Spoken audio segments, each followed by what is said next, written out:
আজ 21শে ডিসেম্বর 2023। তো গতকাল যখন রাতে ভিডিও বানাচ্ছিলাম তখন গ্লোবাল মার্কেট ঠিকঠাক পজিটিভেই চলছিল, কিন্তু যখন ক্লোজিং হয় তখন অনেকটা নেগেটিভে বন্ধ হয়েছিল, যেটা আমি টেলিগ্রামে জানিয়েছিলাম। তো সেই অনুযায়ী আজ আমাদের মার্কেট গ্যাপ ডাউন ওপেন হয়, তারপর ইম্পর্টেন্ট সাপোর্ট লেভেল 21,000-এর লেভেল ব্রেক করেছিল, কিন্তু তারপরেই শার্প রিকভারি এবং 105 পয়েন্ট পজিটিভে বন্ধ হয়েছে। তো গতকাল যারা প্যানিক সেল করেছিলেন অনেকে আফসোস করছেন, কারণ আজকে প্রায় প্রতিটা স্টকই রিকভারি করেছে এবং পোর্টফোলিও গ্রিন হয়ে গেছে। তো ইন্ডেক্স লেভেলে যদি দেখি, মিড ক্যাপ এবং স্মল ক্যাপ ইন্ডেক্সগুলো গতকাল 3 থেকে 4% ডাউন ছিল, সেই জায়গায় আজকে 1.5 থেকে 2% মতো রিকভারি হয়েছে এবং কালকেও যদি ওভারঅল মার্কেট পজিটিভ থাকে বাকিটা রিকভারি হয়ে যাবে।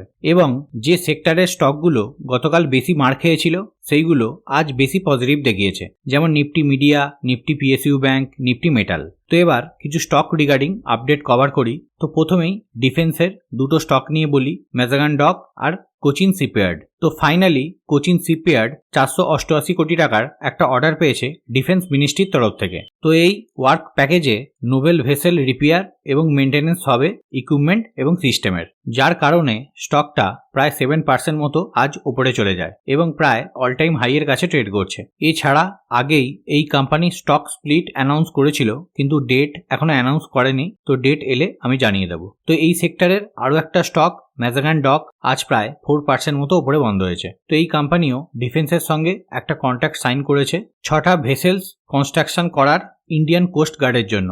এছাড়া কিছুদিন আগেই একটা ইউরোপিয়ান ক্লায়েন্ট প্রায় $42 মিলিয়ন অর্ডার দিয়েছে multipurpose hybrid powered vessels construction করার জন্য। তো আমি কিছুদিন আগেই বলেছিলাম এই দুটো স্টকে নজর রাখতে, প্লাস ডিফেন্সের প্রতিটা স্টকে। তো এখানে একটাই ড্রব্যাক, ম্যাজাগান ডকে গভর্নমেন্টের স্টেক 84% আছে, তাই যে কোনো সময় ওএফএস আনতে পারে, তখন প্রাইস অনেকটা নিচে পাবেন, তখনও ফোকাস করতে পারেন। এছাড়া কোচিন শিপইয়ার্ডে গভর্নমেন্ট 73% স্টেক ওন করছে, এখানেও ওএফএস আনতে পারে, কারণ কিছুদিন আগেই আমরা দেখেছিলাম ইরকনে 73% স্টেক থাকা সত্ত্বেও গভর্নমেন্ট ওএফএস এনেছিল। তাই এখন শিওর করে বলা যাবে না যে কোন স্টকে ওএফএস আনবে, তাই আমাদের এটার জন্য প্রিপেয়ার থাকতে হবে। তো যখন কোম্পানিগুলোতে ওএফএস আনবে সেই সময় প্রাইস অনেকটা নিচে পাবেন, সেই সময় লং টার্মের জন্য কিছুটা অ্যাড করতে পারেন as per your risk appetite.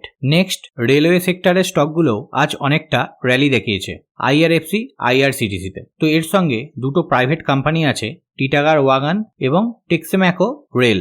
এই দুটো স্টকেও প্রায় 5% মতো জাম্প দেখা গেছে। অ্যাকচুয়ালি টেক্সমেকো রেল এই কোম্পানিটা ইন্ডিয়ান রেলওয়ের তরফ থেকে 1374 কোটি টাকার একটা অর্ডার পেয়েছে, যেখানে 3400 ওয়াগন ম্যানুফ্যাকচারিং এবং সাপ্লাই করবে 31 ডিসেম্বর 2025-এর মধ্যে। তো 19 তারিখের ভিডিওতে পার্টিকুলার এই কথাটাই আমি বলেছিলাম, যদি ওভারঅল রেলওয়ে সেক্টর বাড়ে এবং নতুন নতুন ট্রেন চালু হয় তাহলে এইসব কোম্পানিগুলোই বেশি ছুটবে। এছাড়া এই কোম্পানিতে আরও একটা পজিটিভ পয়েন্ট হলো, লাস্ট মাসের শেয়ার হোল্ডিং প্যাটার্নে দেখুন, এফআইআই প্রায় 8.5% স্টেক বাড়িয়েছে এবং ডিআইআই প্রায় 5% স্টেক বাড়িয়েছে। তো আশা করি আমাদের কি ইন্ডিকেট করছে এটা খুলে আর বলার দরকার নেই। আর সেখানেই দেখুন রিটেল ইনভেস্টার স্টেক কমিয়েছে, এখানেই আমরা ভুল করি, যেখানে স্ট্রং হ্যান্ড ইনভেস্টমেন্ট বাড়াচ্ছে সেখানে আমরা এক্সিট করছি, এখানেই আমাদের মানসিকতা একটু পরিবর্তনের দরকার।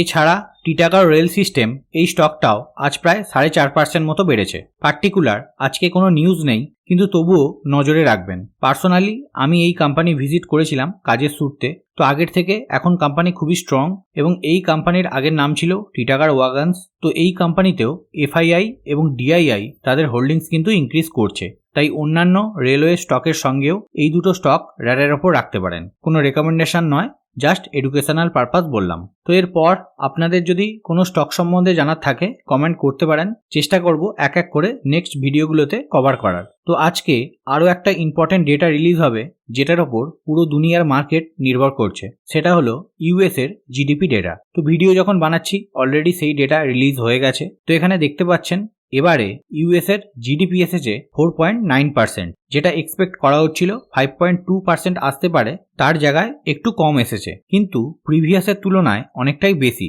প্রিভিয়াস ছিল মাত্র 2.1%। তো এখন ইউএস মার্কেট ওপেন হয়ে গেছে, তো এখন অনেকটাই পজিটিভে চলছে।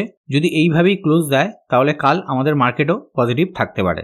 এর সঙ্গে একবার ইউরোপিয়ান ইন্ডেক্সগুলোও দেখে নিই। তো এখন মার্জিনাল নেগেটিভে চলছে, আবার কখনো পজিটিভও হয়ে যাচ্ছে। মেন আমাদের দেখতে হবে ইউএস মার্কেট, যেটার উপর পুরো দুনিয়ার মার্কেট নির্ভর করছে। তো আজকেও কিছু আইপিও মার্কেটে লিস্ট হয়েছে, তার মধ্যে আইনক্স আজ লিস্ট হয়েছে। অনেকে জানিয়েছিলেন এই অ্যালটমেন্ট পেয়েছেন। তো ইস্যু প্রাইস ছিল 660 টাকার লেভেলে, সেখানে লিস্ট হয়েছে 950 টাকার লেভেলে, মানে 45% মতো লিস্টিং গেন হয়েছে। কিন্তু এটা আরও বেশি হওয়ার কথা ছিল, কারণ 83% জিএমপি ছিল। গতকাল মার্কেটে সেল অফ আসার জন্য সব আইপিওগুলোরই জিএমপি ড্রাস্টিক্যালি কমেছে। তো সামনেই আরও কিছু আইপিও মার্কেটে লিস্ট হবে, যেমন মতিসন্স জুয়েলার্স, যার জিএমপি 250% থেকে কমে কমে এখন 136% হয়েছে। কালকেই এটা 181% ছিল। নেক্সট মুথুট মাইক্রোফাইন্যান্সের জিএমপিও কমে 21% হয়েছে। যদি সামনের দিনগুলোতে কোনো কারণে মার্কেটে সেল অফ আসে, তাহলে এদের জিএমপি 0 বা নেগেটিভও যেতে পারে। যারা লিস্টিং গেনের জন্য অ্যাপ্লাই করেছিলেন তারা ফাঁসতে পারেন। তাই সবসময় যেসব কোম্পানির জিএমপি অ্যাভাব 50% থেকে 70% থাকবে, সেই সব কোম্পানিতেই অ্যাপ্লাই করবেন। যদি খারাপ কিছু ঘটেও যায়, তাহলে জিএমপি কমে 20% বা 10% পর্যন্ত আসতে পারে, 0 বা নেগেটিভ চলে যাবে না। তাই যারা লিস্টিং গেনের জন্য অ্যাপ্লাই করছেন, কাইন্ডলি এটা একটু দেখে নেবেন। তো as per GMP Azad engineering এই আইপিওটাতে অ্যাপ্লাই করতে পারেন, যার কাল লাস্ট ডেট।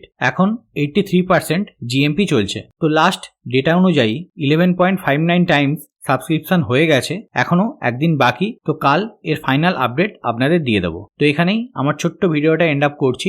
যদি এই ইনফরমেশন আপনাদের ভালো লেগে থাকে, তাহলে অবশ্যই লাইক এন্ড শেয়ার করবেন। আজকের মতো বাই বাই, ভালো থাকবেন, সুস্থ থাকবেন।